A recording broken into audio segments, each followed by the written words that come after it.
So here we are, and Johannes is there. Hooray! He made it despite the traffic, caught in a taxi. So I was about to say I would like to welcome you to a new lecture series, but that's not the right way to put it, because it's Johannes and me who are welcoming you to this new lecture series, because it wouldn't be if it weren't for him. I will explain later. First of all, welcome you all. We have a new format at the HPI, and you saw it. We call it the Startup Talks, the 101 of founding a startup. And it's special.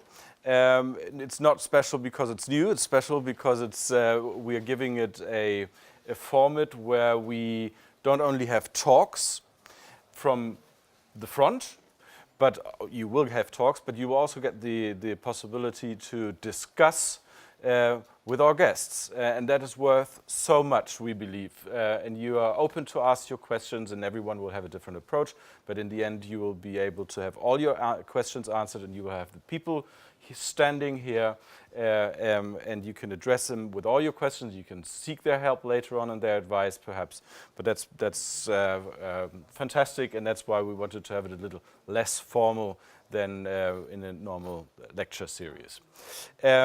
So this is the new format, and the opener today is Johannes Reck. I've already sort of introduced him. I will not do the big introduction and here telling you he's here because he's been such a super student or such a super founder. That also would not be true. But you've read his short CV, and you can approach him with your questions in respect to his CV. But he's here, and we're opening this together because despite of his overflowing calendar, it was Johannes who approached us saying, you know, with my business, with my everyday work, I get to know so many people, so many founders, so many startuppers, so many people around these people, and I have so many contacts. Can't we make something out of that? Can we build something useful for HPI students? And this is what we did, and this is what we've came up with, and this is why we're here now. And it's thanks to Johannes that we have a bunch of extremely interesting people coming to HPI and to visit. And it's going to be founders, it's going to be CEOs from startup, it's going to be legal persons behind the scenes. We'll also get an idea about the financing part of startups. So every little bit of the success of starting up an enterprise will be a topic of our lecture series here, of our Startup Talks. Lecture series is not such a good word. And we have 4 different guests coming up, 5 actually different guests who we have already invited and who we are very proud to that will be here. But that will continue as time flows. So I think, Johannes, I'm just going to hand over to you. But before I'm doing that, I will have to tell you we have an initiative here at the HPI called the School of Entrepreneurship, the e-school. And Katja is sitting over there, and she heads the e-school, one could say. And so if any of you become extra excited about founding a startup, there is help within HPI. Here's what happens in the mind. Here's the support that comes from HPI, and it's strong support. There are a lot of activities. There's even money that is available here from HPI. So please feel free to approach Katja. And now it's all your stage, Johannes. And thank you again for coming, and thank you again for initiating this, and thank you for your commitment. Thank you very much. I'm super excited. Thank you, Tim. So I'm super excited about this lecture series. As Tim said, we initiated originally because I'm a big believer that entrepreneurship happens at the most creative and innovative places. And after I've had a bit of interaction with the Hasso-Plattner Institute here, I've become a very, very big fan, both of the institution as well as of the people. I think all of you guys that I've met so far have been world-class in terms of engineering skills, but also in terms of innovative thinking and in terms of entrepreneurial drive. What I still remember, I graduated now 11 years ago, or 10 years ago from ETH Zurich, a school in Switzerland.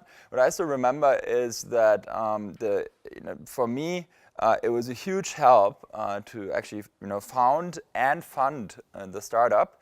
That ETH at the time actually offered entrepreneurial courses where people like myself 10 years ago, people who had founded businesses, who had been successful with it, were giving their story, sharing their story, and sharing some of the advice of what it takes to be successful. And that's basically the idea why Tim and I started to initiate this lecture series. I also still remember that, back then, so this is 2007, 2008, it was very, very hard to actually meet people who were successful digital entrepreneurs in Europe because there were very few at the time. And so for us actually to get to their knowledge, was very difficult because these people typically wouldn't share, wouldn't do much with universities. And still, the few times when actually people came to speak, it was super, super valuable. Hence, I'm super excited that I can share some of my knowledge with you. This is, by the way, one of the creative work at play. This is one of the first times I actually speak about the story of GetYourGuide in such a special way, so in such a pragmatic, hands-on entrepreneurial way. So also please forgive that my slides are therefore because I really made them myself are not sort of like the glossiest PowerPoint you've ever seen and has not been styled by our design team. And I also will try to refrain from just giving you the pitch, like the PR type of pitch that I typically give when you Google me on the web. But instead, I really go into the detail of what I believe are the critical things that startups need to do in order to grow from university into a large-scale digital company. And second, also what our personal experience was.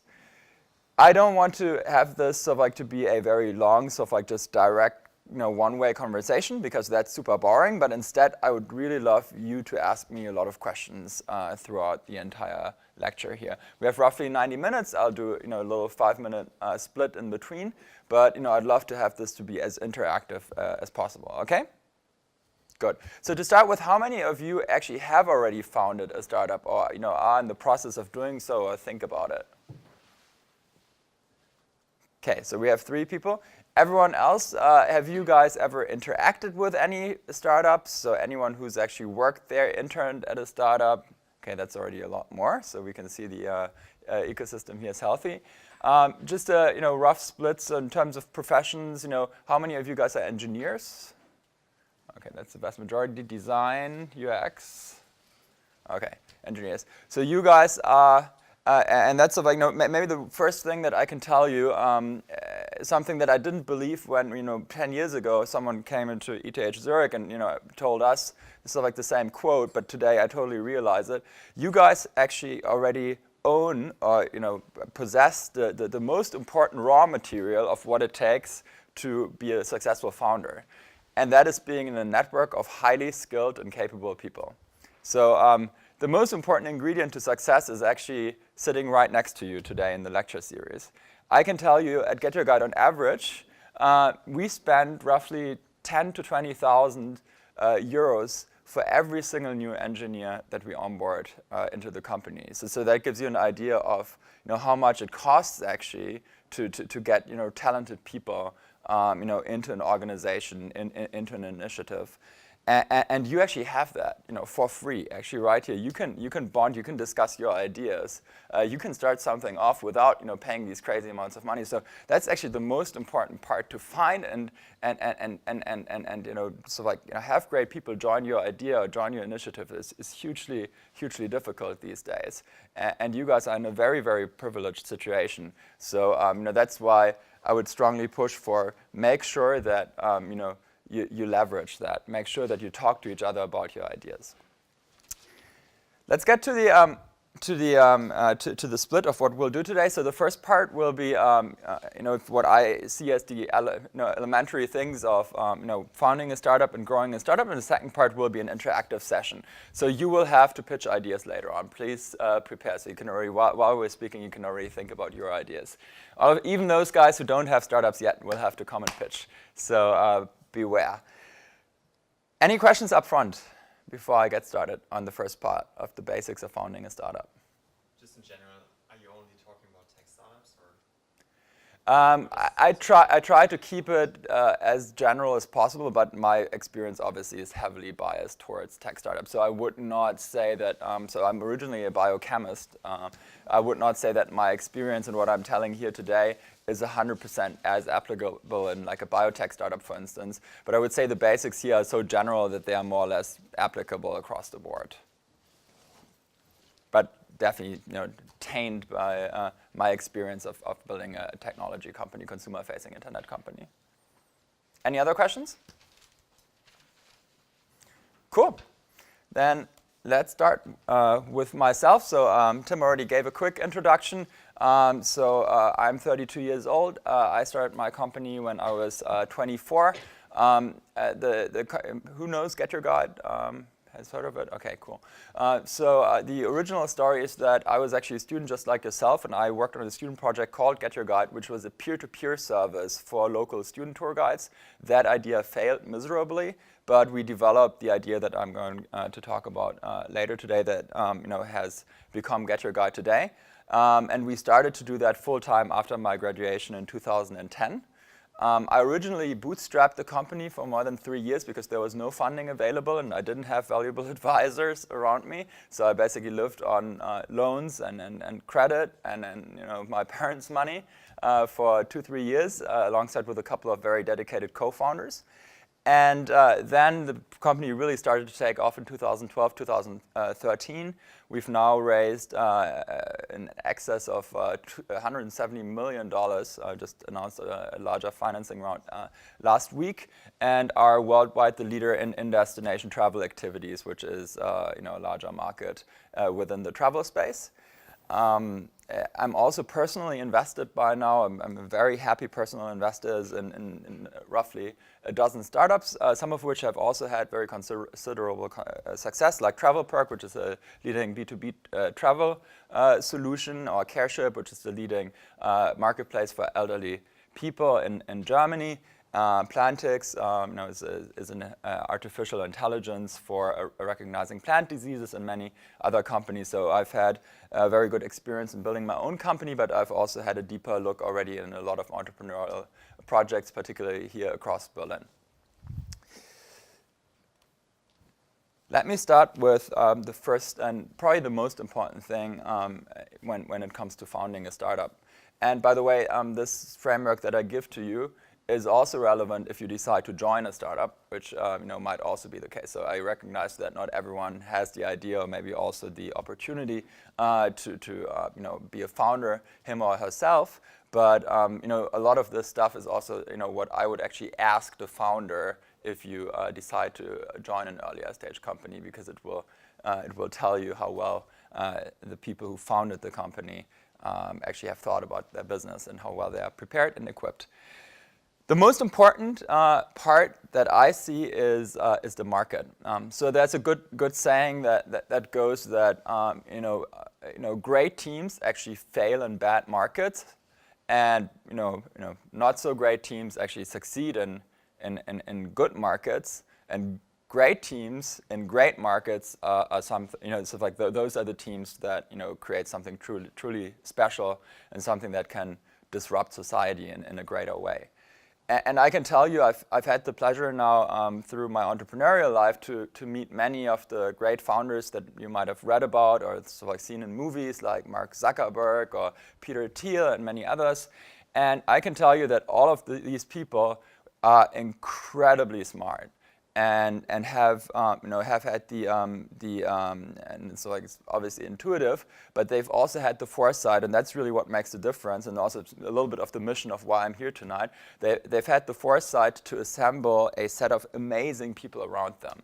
The first 20, 30 people at companies like Facebook, at Google, and I also have to include that at GetYourGuide, we've also had this luxury of recruiting really, really good people in the beginning. These 20, 30 first people are just all incredible. So when you look at the big successes, you'll always see very good people combined with a very good market, and that's really what I want to tell you. So when you think about an entrepreneurial idea, then think about the market very first. What is this market? What does it look like? What am I actually really selling into, and how does it work today?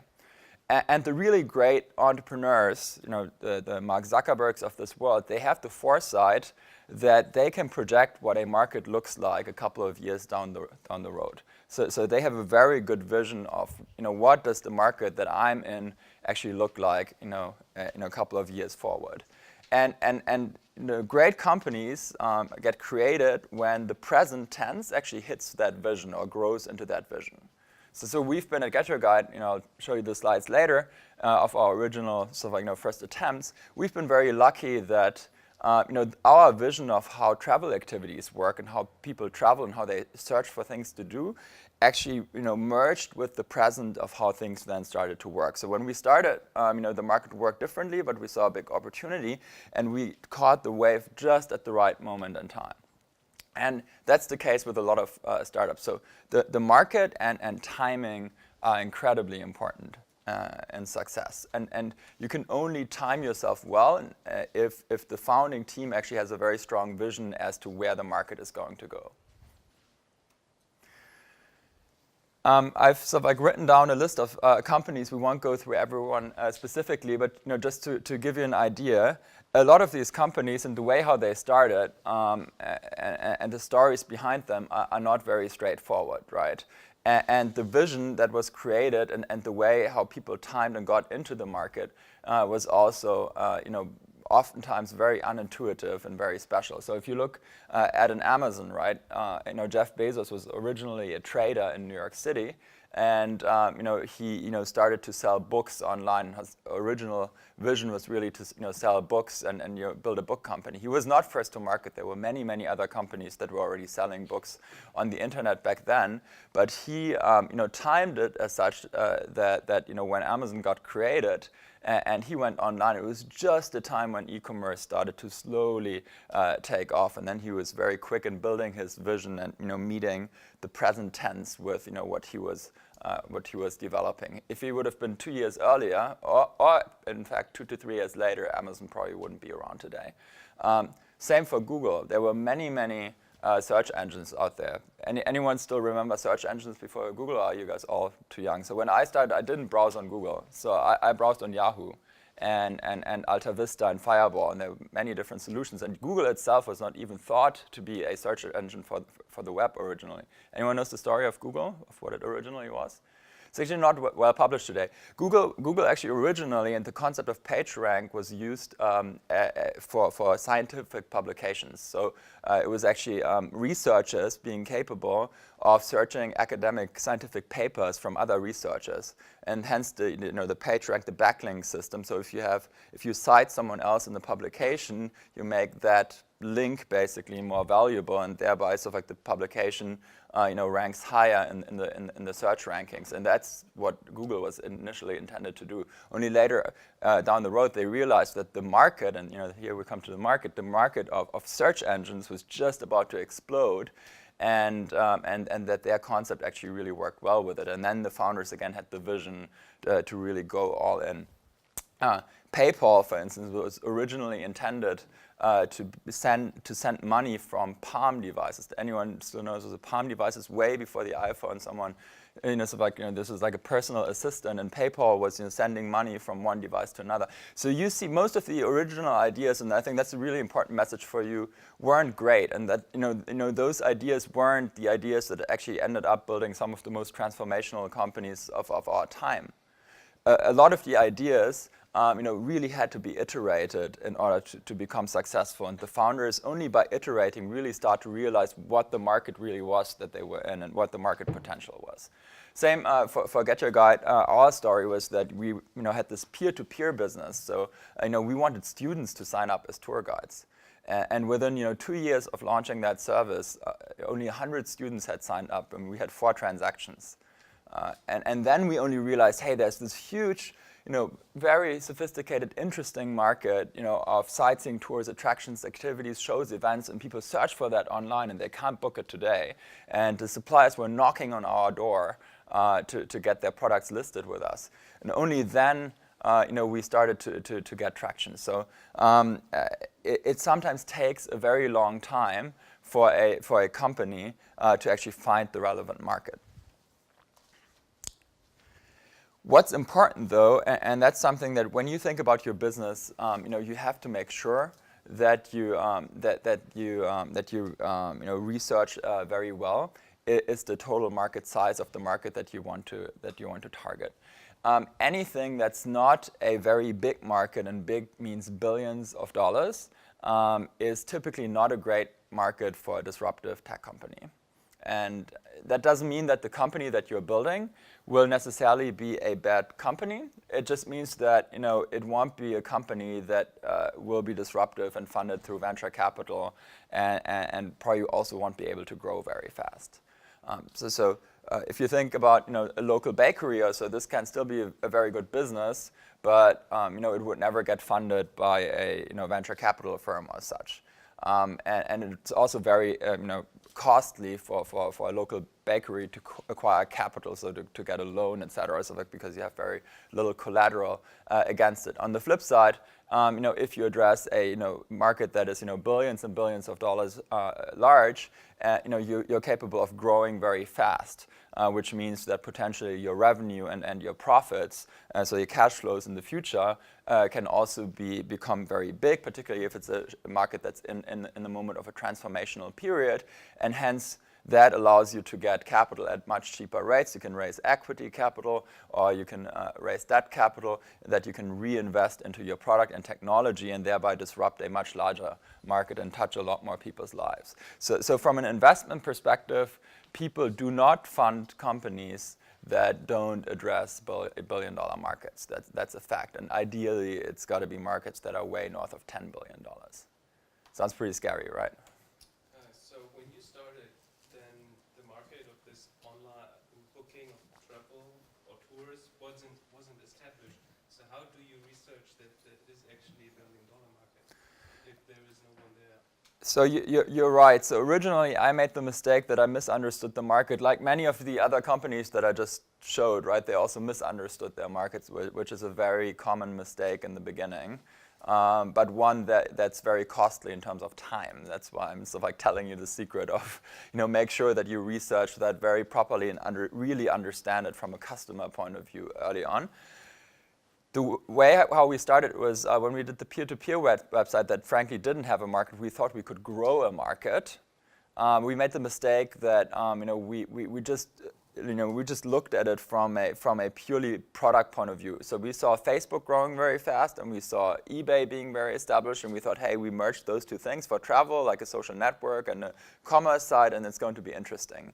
But that's not how you build. That's not how you build a good company, because you've never looked behind the market. So what's the consumer need actually in this category? So we didn't look at the consumer need. And only when we flipped it later, when we were not successful, when the moment of truth of going out of business and taking a real job really kind of like confronted us, only then we really looked under the covers and looked at what's the real consumer need. And because a lot of suppliers of museums or bus tours or walking tours were actually calling us and wanted to be on the platform, we actually started to research what the revenues were that those suppliers were actually generating. So we called them up and asked them, hey, so what's your revenue? How much do you do? And then we try to research approximately what the search volumes were on the web for these type of suppliers, and very quickly we realized, and that was the core realization that really made us sort of like try to build this activities business a second time, was that any way we calculated it, we came up with a number that was way north of 10 billion. And that's when it clicked and we said, wow, okay, that's a huge opportunity. There's clearly demand for it. We also realized the iPhone was coming, meaning that mobile searches would only go up for travel activities. And that's when we pivoted into what GetYourGuide is today. So we did do actually pretty extensive market research over time, but not in the beginning. So that's why we failed the first time around, and I think that's also why we were successful the second time around.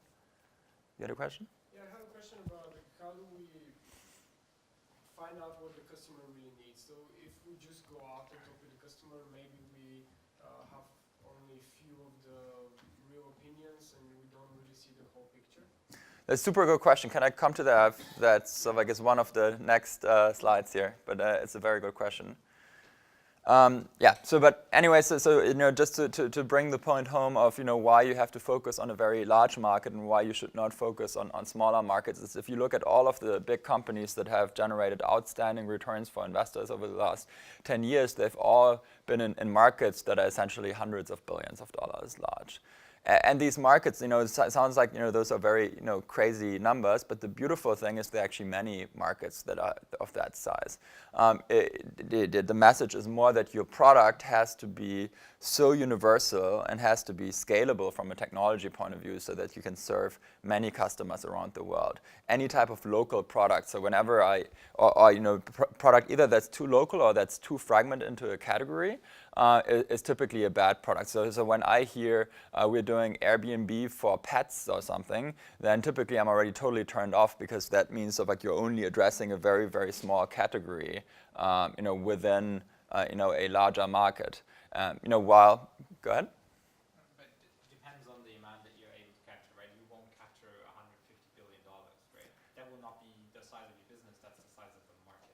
That's absolutely correct. I would say some companies, so Google and Facebook, for instance, actually split, I think, 80% of the online advertisement market. So sometimes companies are actually capable of capturing a large fraction of that. And what we've seen in technology businesses is that over time, actually, there are category winners in every market, one or two companies that are category winners that actually capture a large part of the market cap in these markets.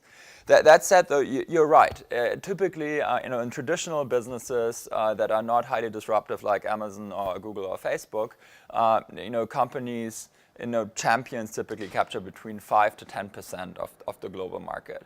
But if you have a $100 billion market, then capturing let's say $10 billion in sales or so with an EBIT profile of roughly 10 to 20% gives you roughly 1 to 2 billion in EBIT. So speaking very, very top, from a high level down, which in turn at current multiples, also very broadly, will give you somewhere between a valuation between 10 to 20 billion US dollars. So this is how you can build a company that potentially just on a white paper that has a very outstanding return.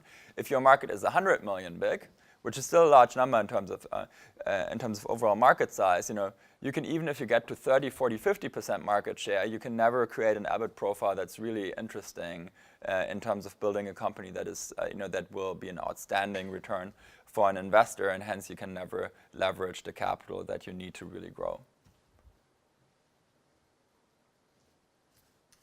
What I don't quite get is, for example, online advertisement wasn't that big when Google started. Actually, they only years later started going into advertisement and slowly growing this. So when they were looking for a market, there was no way to actually find the online advertisement market, and it wouldn't have been a 230 billion business. So I don't quite get that. What do you mean to look for that market if you're basically trying to create it in that sense? It's a very good point. So I was actually thinking about that when I wrote this down about this question. So the overall advertisement market is roughly 3x that size. So I think the market that they looked at back then, when they defined their business model, also be mindful that Google and Facebook didn't know what their business model was when they started. Only then they researched that market and then really went into it. I think after they saw that there's a very, very big hundreds of billions of dollar market opportunity. Plus, there was a clear shift towards digital in these markets. So that those markets, all of these markets were also at the point in time when the companies came in, were also being disrupted, right? Even if you think about SAP, right? People did actually accounting and payroll before SAP developed its first solution. But SAP realized that there was a shift in the market and the consumer need was changing. Isn't that point missing, that you look for a big market and at the same time look where can I still disrupt it in that sense? Absolutely. This is you couldn't have rephrased my earlier slide better, where I said you need to have a vision into where this market is going, and then that vision actually needs to hit the present tense. That's exactly what I meant with you need to find the moment of transformation in a market when a market is really ripe for disruption. So if now somebody comes up to you and says oh, the social networking market has a size of 230 billion, you would say to him, yeah, but you have missed the moment where it's transferring into it. So actually, that's already ended, and you have to look out for something where you see movement or potential. Yeah, absolutely. That's a really, really good example. In fact, so I grew up at school, when Facebook. So I was half through university when Facebook was really coming up, or a third through university or so when Facebook was really coming up. And there were at the time many social networks before. Actually, it was a very fragmented market, and then Facebook hit, the product market fit that you asked about and that I'll get to in a moment. The market really started to come out. It was clear that this was happening, and then within a year from then, it was also clear that there was no way Facebook was going to get beat afterwards. So they really timed it very well. If Facebook would have been 3 years later or 3 years earlier, they wouldn't have been successful for sure. There's a very short window of time for markets to really transform. And then it takes the right vision and the right people to do it. So Yeah. when you say they timed it very well, is it not more like they just got lucky and that's what happened? Yes, and no, it's a very good point. So if you'd ask any entrepreneur, they definitely would say that they got lucky, including me. I got lucky in terms of the timing of the market, and very often you the scientific rationale that I try to explain cannot be fully cannot be fully used. That said, there's a good saying that I think also needs to be said to that, is that only those that work actually really hard actually get lucky, right? So I think you can be unlucky in your timing. That a great product also in a good market is just not is not being launched at the right point in time. I've actually seen that many times where people build really fantastic products, but it was just not the right timing. And then a couple of years later, suddenly the market is going up. So in my industry, in the travel industry, for instance, complex travel that involved different types of flights and hotels and stuff larger packages, up to today were purely part of the distribution chain of the offline travel agencies. So still offline travel agencies and large complex travel have a disproportionately high market share. But there will be a point in time within the next 12 to 24 months, I can guarantee you, where this will change. Because I'm currently seeing the level of ideas and innovations, and where people really think about how can we leverage technology to make this type of shopping easier. And often it's also driven by larger platform changes as a whole. So one thing that, for instance, currently changes the dynamics in the traditional travel retail market, with complex travel packages, is the emergence of virtual assistants like Amazon Alexa or Google Assistant, right? Where suddenly you have people start to build AIs that kind of mimic what the original market of the travel agent looked like, and at the same time there are major changes in the back end of how these travel products are being served online that allow that inventory to actually migrate online. So long story short, I think there are always very clear signs when these type of things are happening and when the right period is. But that again requires diligence on the market itself and the founders really understanding the markets. The worst thing that you can do as a founder is to launch a product into a market where you already have strongly growing incumbents. So there were at least 30 people who launched GetYourGuide lookalikes over the last couple of years, and they were all not successful. because once a product has really found product market fit, and there's a good team behind and there's capital behind, it's very hard to stop it. How do you think about design thinking and the user focus? Because maybe isn't it like the magic I got lucky thing, like the user focus? Like if you really find this gap when somebody needs something and you have it, isn't it the right timing then if you find out the need?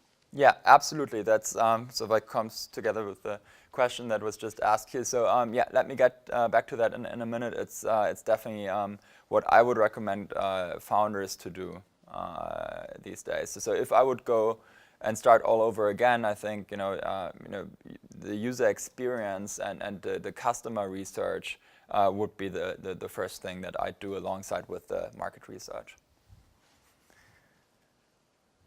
So the other thing that I think is important to say is that whatever product you launch really has to be significantly better than what's already there. So if you don't innovate beyond the point of what you already have, or if you don't solve a significant customer need, then ultimately it's very hard to be successful.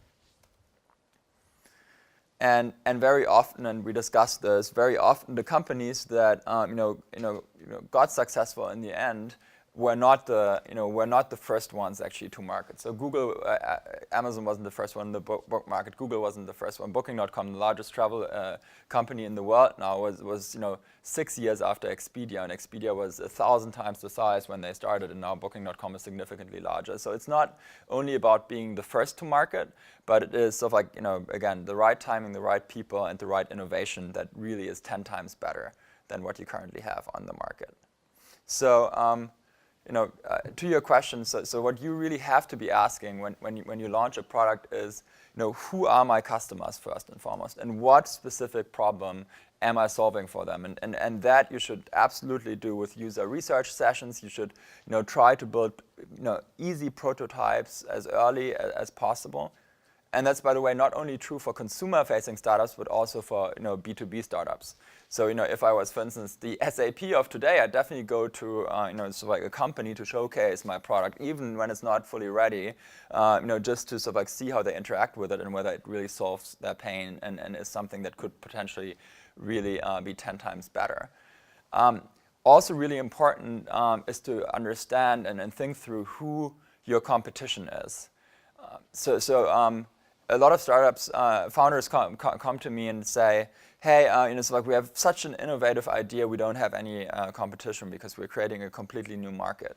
And that's always wrong. So every product has competition. And you have to define competition in a very broad sense. And competition is something good. So if you don't have competition, it's very unlikely that you have a good product. So really think about competition in the broadest possible sense. So at GetYourGuide, the way how we think about competition is, we look at anything travelers can do in destination. Competition for us is people staying in their hotel rooms, right? People not doing something. That's our biggest competition. So we need to inspire them, and that's very often how we test our product and product innovations is, what are things that would, motivate people to actually book something. So our competition is not only Expedia or Booking.com's, attractions businesses. That's like one competition, but much more important is, what are the other things that a customer is doing if he's not purchasing our product? And that's really what you need to understand. And why should they buy with you? Why should a customer buy with GetYourGuide or not, so like for instance, book with the local hotel concierge or just walk up to an attraction, right? So what's the substitute of the product? It's something that you should really think through and define. And then what we just already discussed, is something really important to understand. What's the underlying market dynamic? So where's the market shifting? Where is it going? I gave the example of complex travel, right? It's very clear that this market is moving online and more into a conversational interface.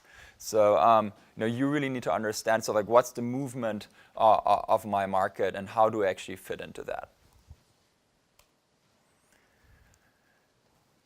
The next part is, if you start to understand your market and your product a little bit better, great businesses can rarely ever be built by just one person.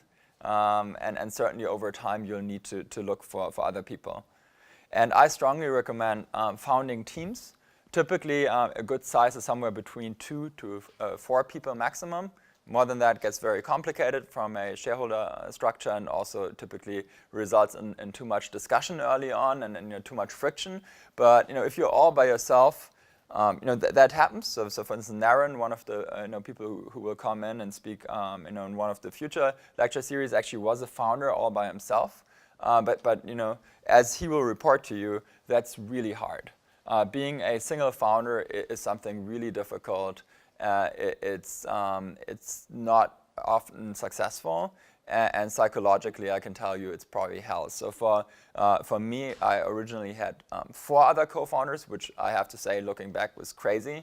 But in many ways, so the positive of it was that we always were several brains thinking about the topic, and several brains thinking in very different directions. And also psychologically, it was really, really important, because everyone goes through very tough times in the beginning, that there were other people who were along on the right who were sharing the pain, and with whom you can have a beer or like coffee at some point and just chat about something else. So I think having strong founding teams is really important. If you look at what the founding teams of some of the good companies that I showed you are, in the slide deck, you'll find that all of these founders typically are also really complementary and important for painting the vision of the early product. At Google, you had 2 very, very strong engineers working on a very technical problem.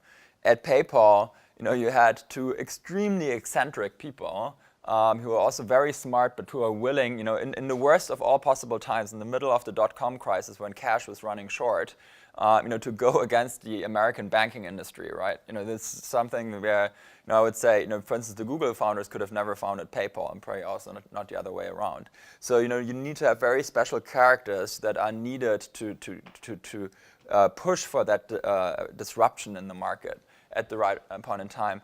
One team that I've worked with very closely while building GetYourGuide, because they were my investors, and that I have a lot of respect for, is the founding team from Booking.com. Booking.com, many people don't know, is the largest European internet company.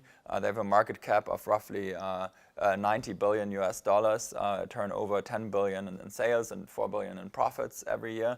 It's a hotel reservations company that was founded in 2003 out of Amsterdam. And those guys were also super special and very complementary in what they did.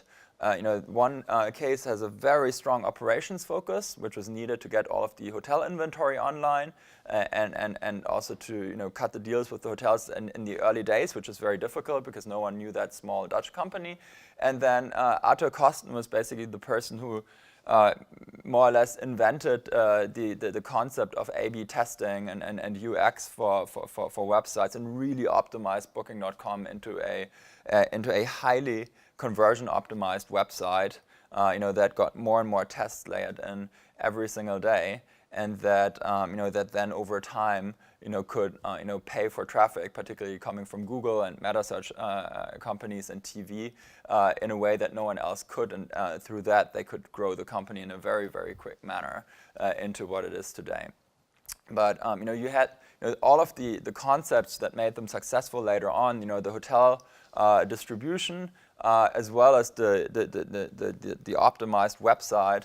All of that actually stems from the DNA of the founding team. So you need to have this DNA in the founding team that allows you to disrupt the market. Don't think that you can bring it on later on. Like a company's DNA really gets settled with the founding team in the first months of its existence. So you really need to make sure that you have very complementary and good people that bring the right skill sets to disrupt the market. You should select founders not purely based on likability. So that's another thing that's really important. Don't select people because they are your friends. That's nice, but that's not going to be sufficient. And it's very likely that after a while they are not your friends anymore, because founding a startup is something that's extremely disruptive also to your personality. Very quickly there's a lot of emotion in there. The stakes get very high. So I think having a good professional relationship is almost the most important piece of a good founding team. Instead of likability, you should look for vision. You should look for skill set, and last but not least, you should also look for cultural fit. What do I mean with that? Vision, the founders really need to share this notion of where a market is going, of what I was talking on earlier on. That is something where you have to be really aligned on. You have to have this vision of, this is going to happen in this market and we are going to drive that change. Skill sets, for instance, in a consumer internet company, you definitely want to have founders that have some sort of computer science or product background.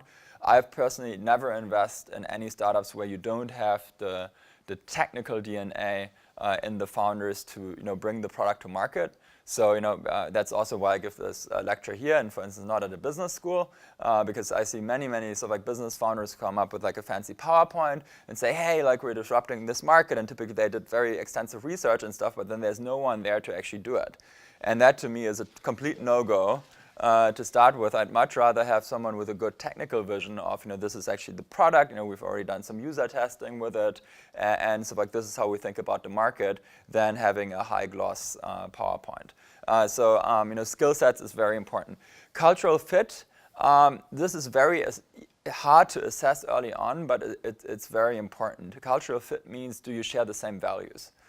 Sharing the same values doesn't mean electing the same political party or having the same religion or skin color, anything like that. But it means sort of like, are we aligned on how we want to build the company? So what type of characteristics are we really looking forward in the people that we want to bring on board? And how does that mirror the company culture that we want to build? And very often these values are also centered around the value proposition that you give towards your customers. Because great companies inherently have a company culture that really reflects the value that they try to give to the customer. So the GetYourGuide culture, for instance, is very much created around passion and curiosity and learning. Because essentially, passion, curiosity, and learning is exactly what we sell to travelers when they travel, right? So those two things really sort of like match each other very well. And all of our founding team also, reflects that. We had an international founding team. Like all of our early people were very diverse. Everyone loved to travel. Everyone was, very curious, but also, so like people were very technical and had the skill sets that were necessary to get the job done. So that's really what you should look at.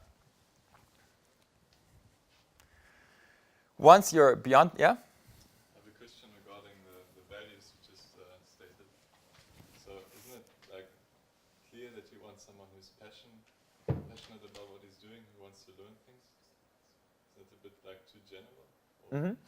It's a very good point. So I didn't go, because of time, I didn't go deeper in this. So what we did is not only sort of like we give these sort of like broad sort of like, words, and this cultural code that I just described was also put into writing also much later. So we had a clear concept of it, but we didn't define it as tightly as we have it today. But I think any organization has a strong culture. And the culture of the organization is what you actually see and feel when you walk into the room, right? So even when we were 5 people and had servers under our desk, you could clearly feel a very specific culture when you walked in and would talk to us and we would present the idea. And that ultimately will be the grain out of which you build the entire company. And so being clear about what this grain is very important. And most organizations have cultures that everyone agrees. So it's like the words of, like, as you said, is something that everyone agrees with, right? So like most people have something like commitment and positivity and it's like, so, but it's not about that. It's about the prioritization and the weighting of these things. Go ahead. I heard that you want to look for points that also if you switch them around, you can still have a successful business. So if you say, I look for someone who does what he does, and you flip it around, he doesn't love what he's doing, okay, it will be like very difficult. So of course you will look for people who love what they're doing. But if you say like our value is that the customer is always right, if you flip that around, many companies work like Apple, they don't think the customer is always right, and they're still major successful. Do you have any points like that where you would say this is like really unique to GetYourGuide, and maybe some companies will do it the other way around and it's still successful, but it was important for you? Absolutely. Yeah. So this is again what I mean with prioritization. And so the values also are not necessarily what you find on the company's website. So I was very briefly before in the interim period between university and GetYourGuide, I cross-financed the venture in the early days because we didn't have any money with a job that I had at a consulting company. It was called the Boston Consulting Group. It's a very big American firm, and they also had a set of values. They gave that to me on the first day of orientation, and those values were also diversity and blah blah blah. The reality was it was all men, so like all white, so like all young, and so like the culture was pure performance. So their values would have been their real values would have been performance oriented, it's like highly competitive, like cherish competition, etc. So I believe so like what I'm talking about when I say so like founding teams and founders is sort of like these honest values, right? So like what do we really sort of like care about? And there are companies where and you can be successful with completely different approaches. So there's not just one approach to be successful. But I think you cannot be successful with an approach that ultimately doesn't mirror the expectation of your customer base. So to be more precise, so if I look at Tesla, right, their value, for instance, would definitely be like one of the core things that they would agree on is like speed to market, right? So like being extremely fast, ferocious sort of like work ethic, right? That's sort of like what this company lives and breeds is sort of like being extremely sort of like fast and iterating a very complex product like automobiles and sort of like putting incredible amounts of work into it in order to make it happen. And that would be a very different approach. So and that approach works for Tesla. It's about $60 billion market cap company or so. It would not work for a company like GetYourGuide because travel is a much more personalized thing where you have to have a lot more customer empathy, for instance. And hence, of like our values would not be successful. So Tesla's values wouldn't be successful with ours. A way to screen for values is another way to look at it is what are you willing to hire and fire based upon. So what if someone would not have that value? So like the real value, the real company values are things that companies are willing to hire and fire based upon. So if someone doesn't have that value, that person will be let go. And from my consulting days, I can tell you that people who weren't performance oriented in a consulting firm and weren't working very hard, they were let go. And that's sort of like that was absolutely okay, made them successful in their environment. For us, like the priority is slightly shifted in that, of course, we also want to have hard work, but for GetYourGuide, for a product that is inspirational, same thing would be true for like a Netflix or so. It's sort of like inspirational components in the DNA of the company are more important. So for us, something like learning and being very customer centric in terms of how we explore and discover and test our product, that is much more important than a pure process-focused company. And you need to figure out what is the priority for you based on the market and based on the customer need. What are you looking forward to do? And typically, you cannot fake it either because you cannot so you cannot say, okay, I want to have this, but it doesn't correlate with my own values. So typically, it's like it's a good hybrid between what you really stand for, what the customer needs, and that's how you basically put the team together and how you recruit the first people. Is you have a strong vision for a market. You understand what the customer need is, and then you create other like-minded people around you that see the world very similarly to you and share these fundamental values of market behavior and customer need.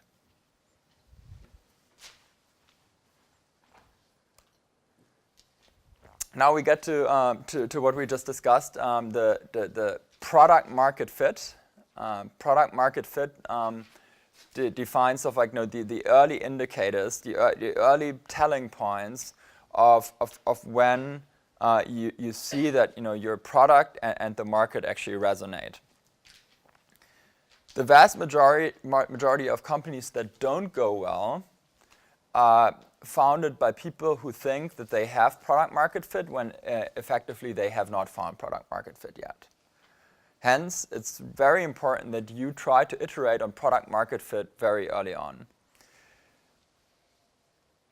what tells you when you have product market fit? So a lot of blog articles that you'll read on like venture capital websites or TechCrunch so will tell you that you will know exactly when product market fit is happening. So having been involved in a dozen startups or so that have found product market fit over time, my experience is it's never black or white. It's not sort of like one day you wake up and you're like, okay, now we have product market fit, and yesterday we didn't have it. So it's always sort of like an iteration towards success. And very, very early on, very few people find product market fit. And then only sort of like through iterations you really understand how the product really works with the customer. So what's important is to launch the first versions of your product as early as humanly possible.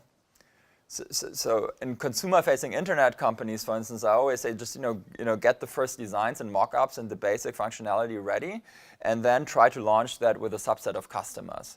Don't try to perfect your product before you've really tested it with customers and could see what the reaction is, and then define some ways of measuring the interaction with the customer, and then gradually improve your product over time.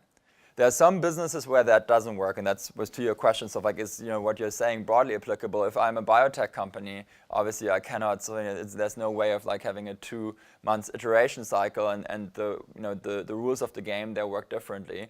But within the framework of innovation that you have in your product and in your market, you should try to go to market as quickly as possible and to test with customers whether your product resonates. Questions? A few KPIs just for you to think about when you measure product market fit. So good way to measure it in the beginning is what's actually the organic growth rate. Are actually people recommending it?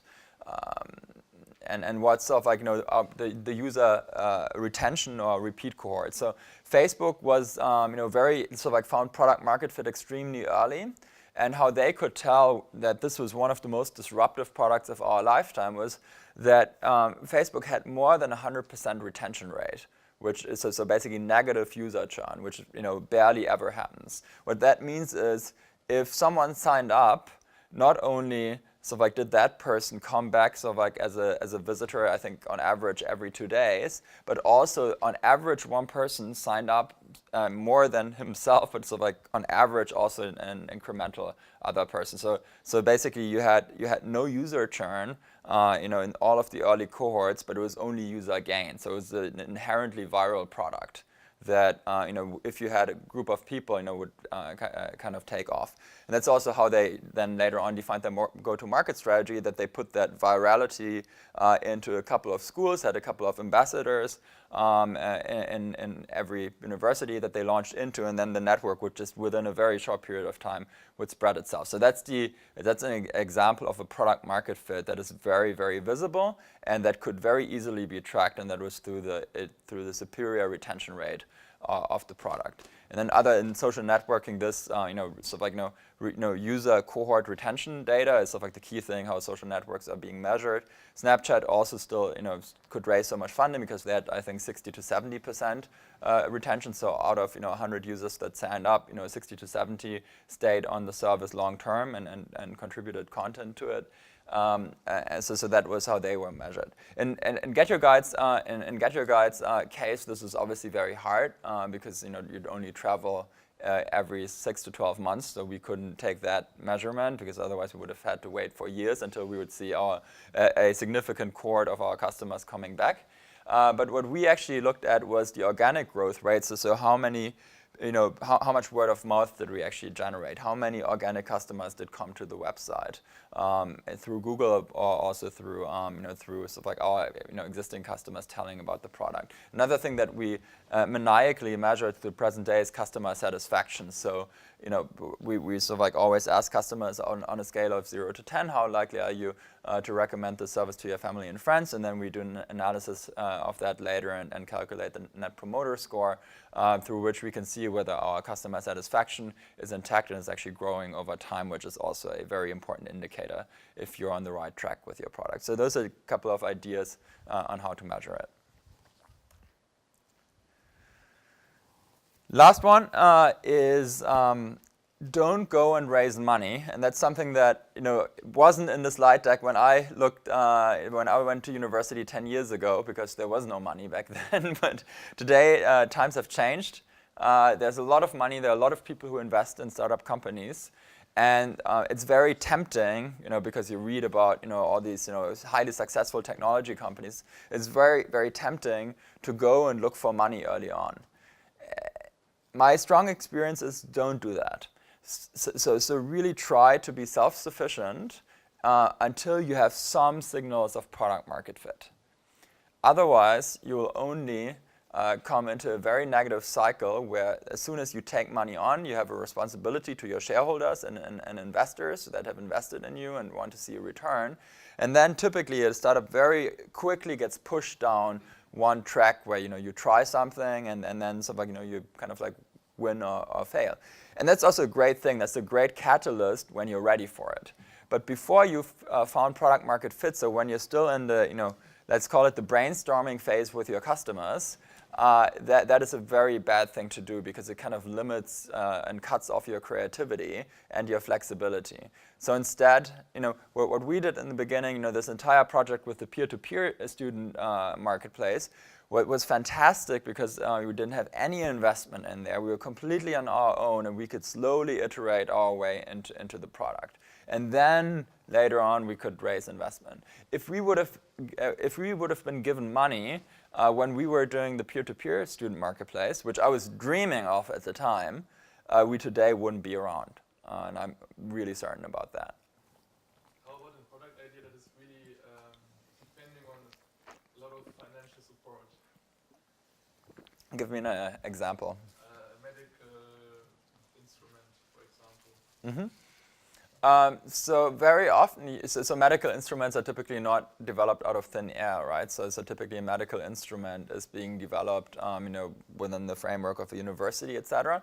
There are actually lots of support. There's lots of support now within both, medical institutes as well as universities to actually develop these tools and then test them and bring them to market before you actually have to go out and raise funding. But that's sort of like the very special. So case of the medical industry or biotech. So it's correct. You still, you'd still only, you'd still raise funding before you have ever had a real customer. That's correct. But you can go a long way in terms of, patenting and in terms of developing before you actually have to go out and raise money. Now to the world of digital technology, where I'm at, in terms of the internet, you can always build your products, even if it's more sophisticated B2B solutions. So for instance, if you want to build very, very complex database product or so, you can still sort of typically develop the first iterations of that and work with customers before you go out and raise funding. And I've seen that many times. So the discipline is always to break down your product to the very core component and then try to test that before you go out and raise. What do you need the money for if you already have the product market fit? Because even if you have product market fit, and even if you're Facebook, very typically, either you cannot monetize right away, or your focus should not be monetization right away. So if Facebook wouldn't have been there, and by the way, there was the discussion back then between Zuckerberg and his co-founders, where the co-founders actually wanted to sell, advertisement right away, but Zuckerberg, and that was his entrepreneurial genius at the time, had the vision that he could, this product was so viral that if he would grow it the right way, he would be able to have such a critical user base in a short period of time that he could be way more profitable at scale than if he'd start focusing on advertising earlier on, which was exactly the right choice. So for many years, Facebook almost purely focused on user growth and very, very little on advertisement. Actually, I would argue to the present day they haven't really focused on advertisement and have really focused on user growth, which has been the company's top priority for the last decade or so. So it's very rare that when you want to build something that's disruptive, that you really monetize hardcore from day one, but instead you want to invest, you want to take money invested into the product and into customer acquisition in order to grow your service? It's a good question, though. Most people came up to me and asked me when GetYourGuide was created and said, this website is pretty simple, right? And like it looks more or less done now after we launched it. And why would you need additional money? Why don't you just sort of like start to sell the product? But that completely doesn't reflect the fact that you have competition, and that competition is also running really fast. So if you don't capture the market, someone else will. It doesn't reflect the fact that the moment that you have built a platform, or the moment that you have built a technical platform product, complication only starts. So all of the engineers among you know the difference between sort of like writing a piece of code and then afterwards maintaining a code base, right, and then extending the code base and having more and more people work on the code base, right. So the moment that you really start to grow, there's a lot of complexity that you need to fund, and typically it's a curve where the cost curve first ramps up, and then only slowly after that the revenue curve ramps up, and there will be a gap between the two. It doesn't mean that there aren't businesses. There are very few businesses that were very disruptive and that never touched any money. So Google itself, for instance, also raised, I think, only $10 to $15 million total, and then the business model kicked in, and they were so profitable that they never really needed much venture funding. But that's those are very rare exceptions, and particularly in very fast-moving, highly competitive markets like the tech industry today, you have no chance in growing a global service without raising venture capital.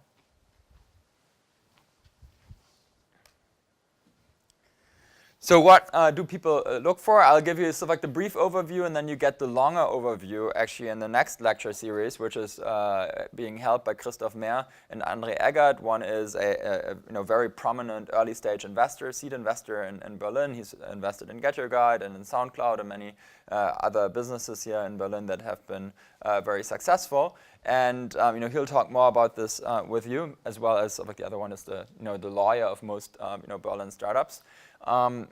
But the basics of talking to an investor and pitching to an investor are the following, and that's really what you should focus on. Number one is the market. So we talked about the market. So what market am I actually selling in? Is it a big market? Yes or no? And how is the market composed right now? What are the market dynamics? A second big piece is the product. So what's the customer value? How is it 10 times better? How can I demonstrate that I'm solving a real consumer pain and shifting in an industry? Last but not thirdly, it's the business model. How do I actually make money? So this is something that a lot of people will talk about. Is it a subscription model? Is it a transactional model? Do I charge a service fee? So how do you actually imagine to make money? And how could this scale over time? A very critical piece that is often taken for granted, but is actually quite complicated if you think about it. And you definitely have to model it, because as soon as you see that the business model that you have actually doesn't generate meaningful revenue. So if I would have done some calculations on what the the market size, but then also the monetization opportunity of student tour guides was when I started my first business, I would have very quickly seen that the business model doesn't work out at all. And you so like. Thankfully, I wasn't the only stupid person to didn't see that. So Airbnb currently has a very similar product called Airbnb Trips, where you have very bespoke individual tours, and they also apparently didn't calculate the monetization opportunity in these sort of like very bespoke tours, because there's only a very small % of commission that you can take, and the availability is very low. Hence, the model doesn't work out, and that business is failing. So it happens to very smart people. Make sure that you think about your business model early on. Team, we talked about that. We talked about the necessary vision, the necessary skill set, and the cultural fit. That's what you need to assemble. And you should give an idea of your financial plan. Your financial plan, or P&L, or profit and loss statement, basically means that you build a model around, if I scale this product where I found product market fit, what's the cost base that I actually have in order to build the product and distribute it, and then what's the revenue that I see for it, and then you'll end up with these two curves that I just talked about that will approach. From my experience, a couple of do's and don'ts. So definitely do's. focus. So try to keep it as simple as possible. It's such an important exercise that founders are very explicit and very focused and on telling their story. The reason is any investor, so myself included, when you're in the tech space and when you're halfway successful, you get 100,000 requests every week. So like just on the way here, I can tell you, even today I got like 3 requests. Someone is sort of like building a new company, and sort of like a friend of a friend forwards you something, and and your parents sort of like ask you to sort of like go and take a look at the neighbor's business. And I'm not kidding, that stuff happens all the time. Which I think is great, right? So I'm very much promoting that because it means people are getting more entrepreneurial and this entire stuff like thinking, which I definitely also want to promote, is taking place. But that also means that the concentration time that people have is very, very small. So unless you can really describe what you're doing succinctly within a minute, you lose people. So it has to be extremely simple and extremely short. And always keep in mind that the product that you have thought about, for weeks and weeks and sometimes months and months, so like your audience will hear for the very first time. So if you give an overload in information, you'll lose your audience immediately. So try to keep it very simple. Try to make it very visual. You'll see that we didn't succeed at that, in a minute with GetYourGuide. But try to sort of like if you build something like a business plan, try to make it visual. Try to use a PowerPoint type format and try to explain it in pictures instead of in a lot of words. No one reads like 100,000 bullet points. No one these days reads like 20, 30 page executive summaries and business plans anymore. Those days are gone for the most part. So in the tech space, and digital companies, so internet companies, no investor will take the time to read a Word document anymore. People want to sort of like have that information in a very small and visual format, and then afterwards, if that gets them hooked and interested, then they will read more and look at and so more of the numbers behind it, and so want to dive into the business model and into the KPIs of the business at a deeper level.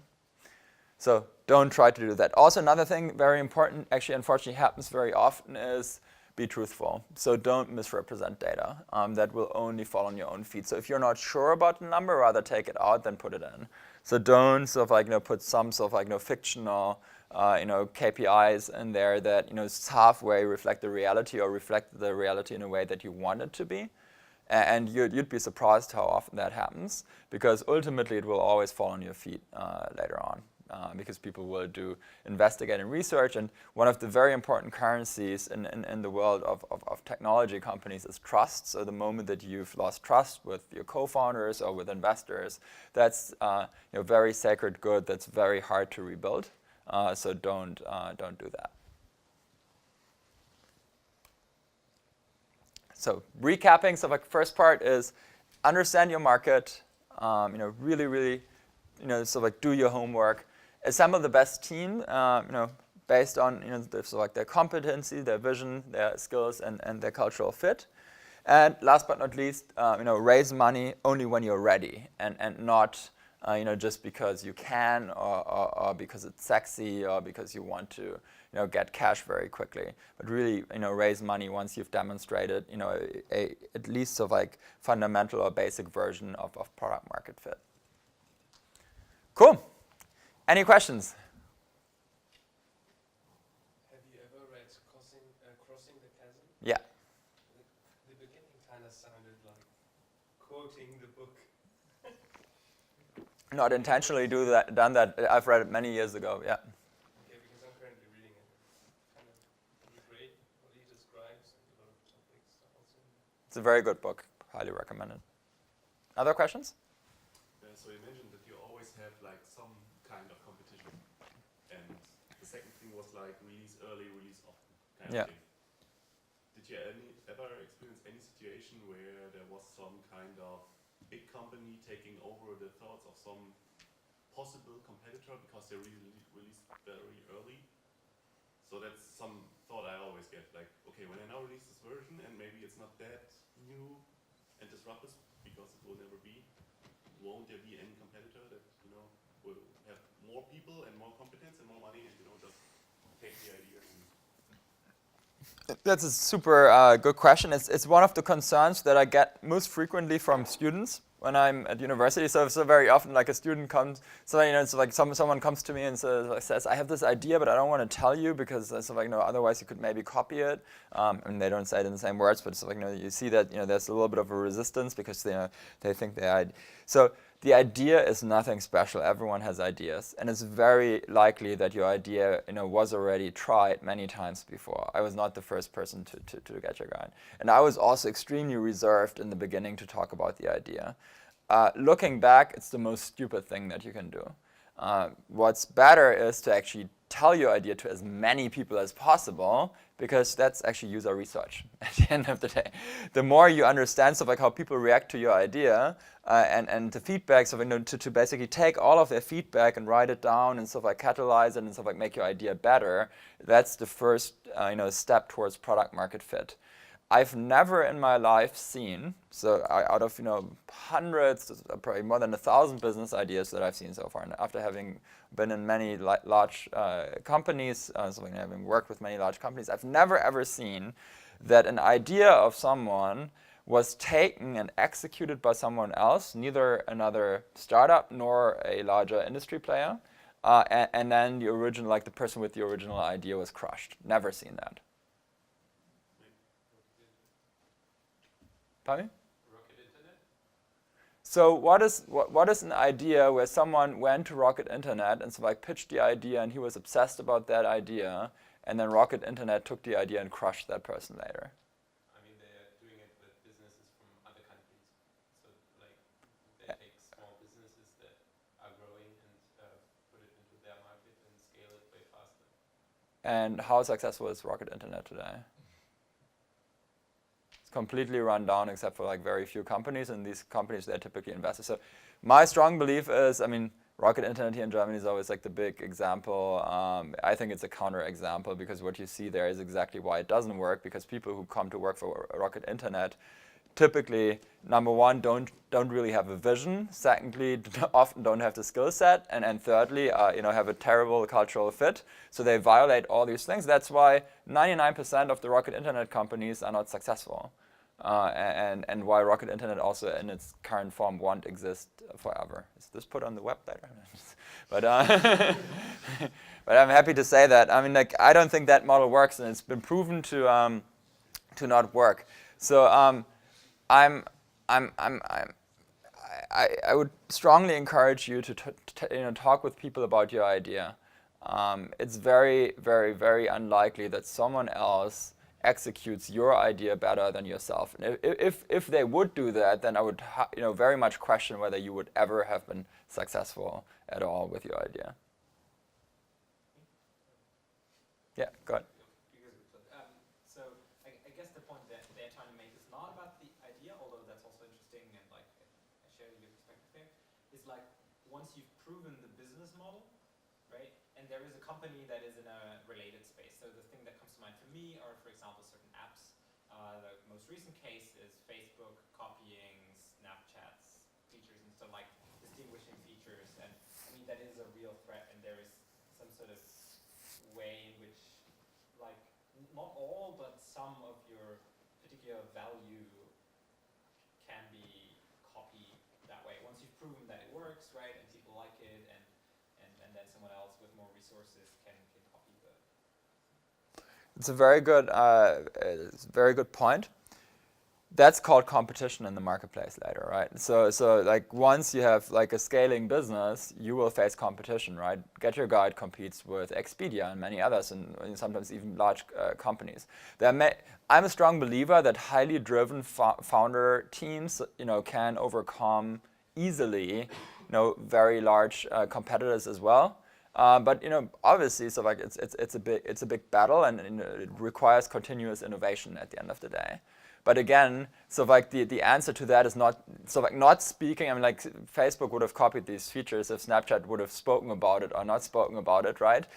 So it was not because they held back in terms of discussing their ideas. I think the critical question for Snapchat moving forward in the next couple of years is whether they can keep their entrepreneurial DNA and develop further features that will make Snapchat unique. And then they will continue to thrive. If they won't be able to do that, then ultimately they will be pushed out. But it's more of a question of competition among relatively mature companies that have found product market fit, and not a question, you know, that you raised in the beginning. Should we, as sort of like an early stage company, actually talk about our idea with other people? For sure. Like if Evan Spiegel would have gone up to Mark Zuckerberg a couple of years earlier and just told him about the idea, then I don't think Facebook would have been faster to copy it or so. You know, wouldn't have made a difference. In fact, the earliest investor, Matt Kohler, is a very close friend of Mark Zuckerberg, so I'm pretty sure he knew about the idea. And it's only after sort of like they really grew and it's not sort of like refused to sell that, you know, he started to build these features himself. And that's how big companies work. Big companies really just like they don't copy stuff based on, you know, what's a good business plan, or so they copy stuff when millions of people adapt. And they typically, it's the question of, you know, should I actually acquire the company or should I try to sort of like compete with that company? And that's typically done out of a reflex because they actually are afraid that they lose their own customer base to that new service. So the moment that it becomes a threat, that's when they start to react. Didn't you mention an example yourself? I don't really know much about the business GetYourGuide does, but you mentioned Airbnb doing a similar product that they offer services additional to the overnight stays now. And Absolutely, which happened again when we had millions of customers. yeah, what is your experience like? You mentioned they're not succeeding that much. Is it like, did you wake up and have a panic attack, or No. were you like really relaxed about it? Very relaxed about it because you know, when competition is a fundamentally good thing in the market. So increased competition validates your product, and it definitely makes you also a better company, and then makes you think about how you can deliver value to customers. Of course, you know, bigger companies, you know, coming in and competing with you can also be, you know, ugly, and so like, you know, some startups have also, you know, after they've grown, have failed competing at scale. But fundamentally, it's a very good thing that, you know, proves and validates your market, and it's not something that you should be afraid of as a founder. In fact, the other way around is much worse. So if you build a company and there's no competition for it at all, and no one reacts to it, you know, then typically the market is quite limited. So I don't know a single product that has grown fast and has become a massive customer success where you didn't have a lot of competition. I mean, think about Facebook itself, right? So probably most of you guys can't remember, but after Facebook got launched, Google had at least 2 to 3 attempts to kill it, right? I mean, because they couldn't buy it. So they first had Orkut in Brazil, and then they tried to merge all of that together in their own Google project, which later on became Google+, which was a huge attempt by Larry Page to kill Facebook. And it wasn't possible because Facebook really focused on growth and innovation towards the customer, and they came up, you know, it's like they shifted successfully towards mobile, they built Newsfeed, they built the Messenger, so they just continued to innovate. And then you're unstoppable because typically another company cannot be as successful in replicating your vision as the people who originally had the vision. But if you stop innovating, I think that's the Snapchat example. So like Snapchat has kind of stopped now for like 1 or 2 years, and then you have very strong competitors like they do. That's bad luck. Or, you know, in Zalando's example here, you know, against Amazon now. So like if Zalando stops innovating on how they are a great e-commerce fashion company, then I think, you know, it will be tougher for them because then, you know, over time the market always catches up. But now we're already talking about a stage that is, you know, 10 years from sort of like the earlier stage, founding stage that I talked about. Like the most important part in the earlier stage is how do we actually get to this critical user mass, and that's way more difficult than competing with the larger scale companies later on. Us competing with Airbnb or so, that's a lot of fun, and you know that's a luxury problem to have. But you know, getting from 0 to 1, that's the really difficult piece. Yeah. I'm wondering, so you had professional knowledge in biochemistry, and then when and how did you make this decision to do something absolutely different? Because you probably had like a lot of experience in biochemistry, but like how, because I think many of us are finishing, you know, the education at some point, and like just interested in your experience. Okay. It's a very good question. So what I didn't mention is that I also did quite a bit of computer science at school, and I was sort of like also part-time developing on projects when I was like in my sort of like from 13 or 14 years old. So I did have exposure to the internet. That's also why we kind of like had this part-time project. I think a very important ingredient to success, and so like I have this later on a slide, but I might sort of like just say to you right now, I think the market that you'll be most successful in is the market that you feel the most passionate about yourself. So if you feel strongly passionate about a market and about a product, and for me the travel market is a market that I feel tremendously passionate about, then your chances of being successful in that market are very high, even if you don't have all of the required skills that are needed. That's again sort of like why I would have not been successful if I wouldn't have had a founding team that complemented my skill set. So the other people in the founding team were sort of like computer scientists and designers that could actually help me realize the vision, and that's also why I assembled the team as such. Let's say you're regarding raising money from investors. Let's say you're in a situation where two investors are interested in you, and one investor says you have creative freedom in the product, but the other investor says you have to do this and that, but he gives you way more money than the other one. Which one would you recommend for the company, or is it depending on the product? You always have to choose an investor that shares your vision, first and foremost, for the market, and that is a cultural fit with your company. So I've never taken the investors that offered the most money or the best valuations, but always those that were very aligned with what we wanted to do and with our values. What's your opinion on angel investors? Because I'm one myself, is very positive. Venture capital. It's just two different stages, and you'll talk more about it in the next lecture. So angel investors come in when you're in the very early stages of your product and just experimenting with the first customer sets and stuff like, have very rudimentary product market fit. Venture capitalists come in when it's really just a function of scaling. So venture capitalists come in when you typically have like, 100,000, 200,000, 300,000 in revenue. And then sort of like it's about sort of like, putting a few million to work, and then sort of like, getting those couple of 100,000 in revenue to like, many millions in revenue.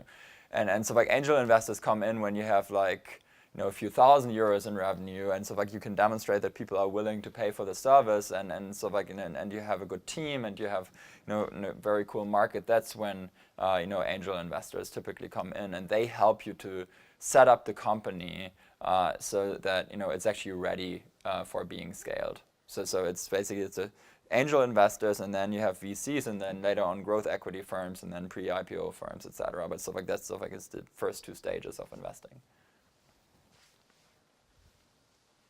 So you focused on like building a multi-billion-dollar business, I guess. If you would go, I don't know, after like a $10 million company, which of the points would you give different weight to, or which things are less important if you don't want to scale really big? So if you don't want to scale really big, and if you don't want to build a tremendous business, then I would say disregard everything that I just said, and instead go and be employed somewhere. Because the reality is, running a business is so onerous that it's in a way that there's just, you go through so much pain. It's so hard to build, and it requires so much of your time that you need to be highly passionate about it.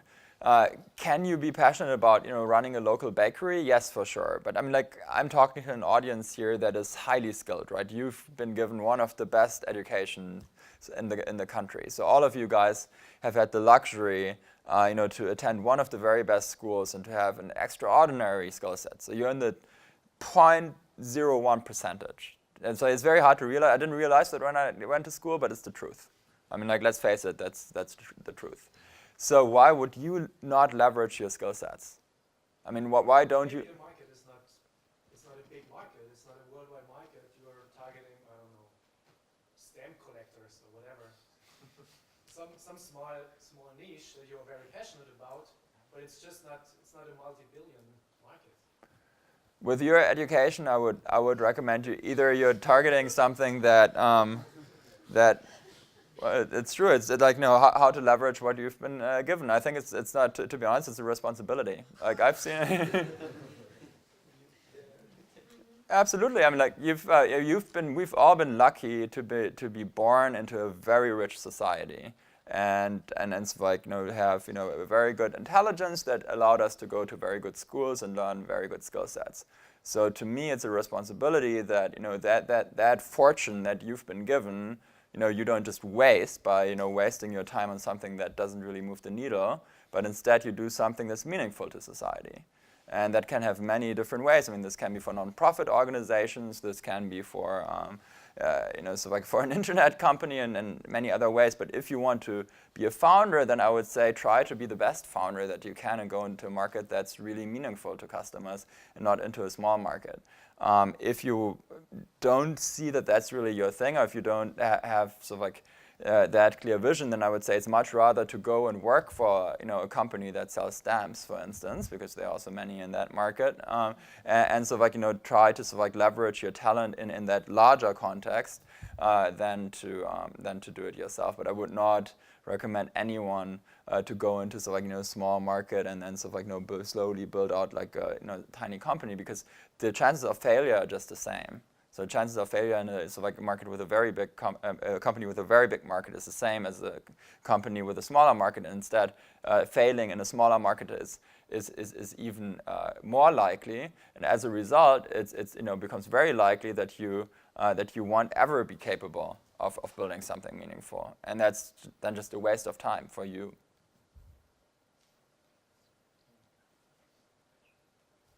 Can you share some kind of, well, your experience or maybe also advices when it comes to how to make a pitch understandable? Because it depends so like on the audience and on the, I mean, investors. Sometimes they, like what I saw, sometimes they don't understand the pitch itself. They don't understand the product, service, whatever it is. And so that's a no. So how to make sure that it's not only because they didn't really understand your product, whatever it is. You know what I mean? Like how to make it like eye level. So because sometimes they're not even interested in the buzzwords, like what kind of technology you're using, like blockchain, blah blah blah. But on other things, like how can I make money and things like this. So how to make sure. So how do you get really, really good at something? A lot of practice, which means, can you sort of like just guess how many sort of like times I've given the GetYourGuide pitch in my life?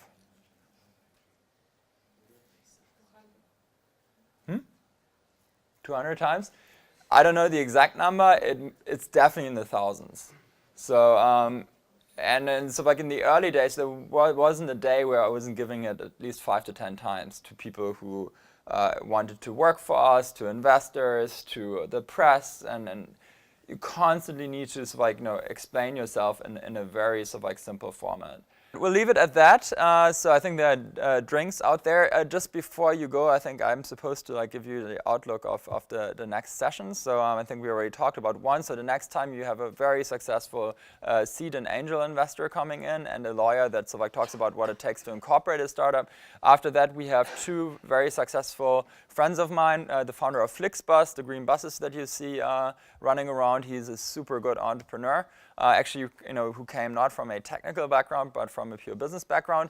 And then you have Naren Sham, who's the founder of GoEuro, which is also another highly successful company in the travel space, someone who's also raised a lot of venture capital and who's a very important anchor in the Berlin ecosystem, meaning he invests a lot, he shares a lot of his knowledge.